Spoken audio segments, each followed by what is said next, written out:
savais que si tu dors avec un ventilo allumé, bah tu peux mourir? Enfin après c'est ce que dit la superstition, hein.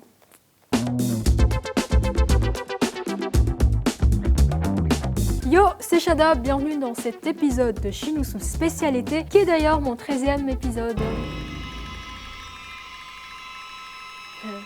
Hello les Shada loulous, je suis une personne très superstitieuse et je me disais que ce serait cool de vous faire découvrir 4 superstitions d'Asie et leurs origin stories, parfois improbables mais parfois bizarrement très plausibles. Ok, let's go! On commence avec les superstitions et les chiffres. En Chine, le chiffre 4 porterait malheur et c'est dû au fait que le mot 4 est fortement semblable au mot mort. Cette croyance se retrouve aussi en Corée du Sud où il existe 2 façons de compter, dont l'une qui est le système sino-coréen. Par contre, le chiffre 8 porte bonheur selon les Chinois parce qu'il sonne comme le mot prospérité. Donc si jamais tu visites la Chine, il est probable que le mot de passe du Wi-Fi soit 8 fois le chiffre 8.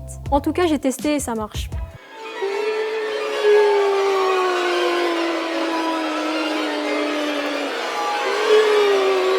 Il existe pas mal de superstitions liées aux cheveux. Souvent, les Coréens évitent de se laver les cheveux le jour de l'an pour ne pas enlever la chance. Pareil, la veille d'un examen, on évite d'enlever toute la connaissance accumulée lors de l'étude. En Inde, par contre, on évite de se couper les cheveux le mardi et pour ça, il faut remonter à l'Inde ancienne où chaque profession avait son jour de congé. De cette manière-là, tout le monde pouvait profiter de différents services pendant son propre jour de congé et pour les barbiers et coiffeurs, ce jour de congé tombait le mardi. L'autre théorie est liée aux croyances religieuses. L'une d'elles étant que le mardi est le jour de Lakshmi, la déesse de la richesse et de la prospérité. On évite alors de se débarrasser de quoi que ce soit ce jour-là pour ne pas lui manquer de respect. Par contre, en Thaïlande, on évite de se couper les cheveux le mercredi et ça viendrait d'une tradition fermière qui attribue le mercredi à un jour de croissance. L'autre explication serait que la famille royale se coupait les cheveux ce jour-là, donc c'était interdit de faire de même.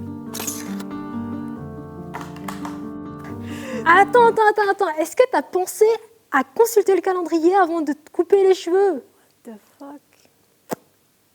Si tu n'as jamais entendu parler d'une superstition liée à la technologie, en voici une. Dormir avec un ventilateur allumé dans une pièce close pourrait tuer. En Corée, cette mort par ventilo porte un nom, Songpogi Samangsol. Et il ne s'agirait pas d'une simple superstition. Ça remonte à 1927, des articles sortent dans la presse nationale et font circuler une théorie qui dit que le ventilateur fait tourner de l'air impur et que les utilisateurs finissent asphyxiés par le CO2 qu'ils rejettent pendant leur sommeil. Certains disent que ce mythe a même été répandu par le gouvernement lui-même dans les années 70 pour limiter l'utilisation de l'électricité. Du coup, aujourd'hui, les nouvelles concernant les décès par ventilo continuent à circuler, surtout pendant l'été. Et enfin, dans plusieurs pays, on dit que siffler la nuit attire les esprits qui risquent de nous suivre jusque chez nous.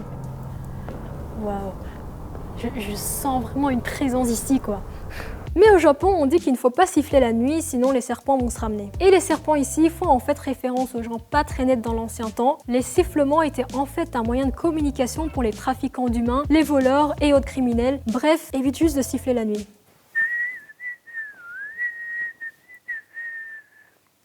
Et yo, c'est toi qui as sifflé. J'ai dit foi humain si tu veux.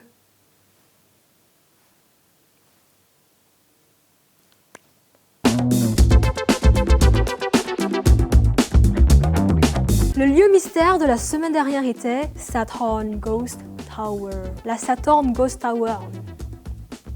C'est une tour abandonnée située dans le quartier de Sathorn, dans la capitale de la Thaïlande. Cet immeuble de 49 étages devait en fait être un complexe d'appart de luxe, mais la construction a dû être arrêtée en 1997 à cause de la crise. Depuis, c'est devenu un lieu prisé pour l'urbex, même si l'ascension est quand même assez dangereuse. Un backpacker suédois a même été retrouvé mort au niveau du 43e étage.